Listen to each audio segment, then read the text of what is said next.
To tips lang sa mga naka Toyota Revo, no? Sa mga masisiraan ng ganito. Yan. Ito.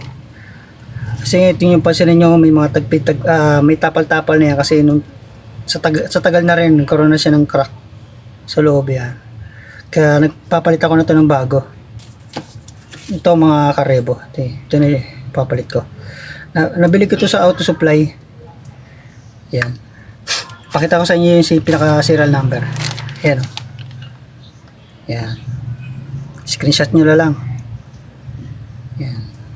Sa mga auto supply, meron yan. Kaya lang medyo madalang kasi yung mga nagbebenta ng ganito eh.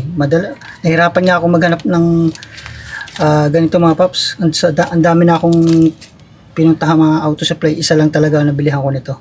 Ganun lang mayroon akong bilihan kasi nga nahihirap na kung pipilit pa natin tagpian to tapalan. So sa pagdating sa long ride, pwedeng mabiyak na talaga na tuluyan yan. Yan o, pasinin nyo yan. Kaya papalitan ko na siya ng bago. Saktong sakto yan dito mga Ka-Revo. Yan.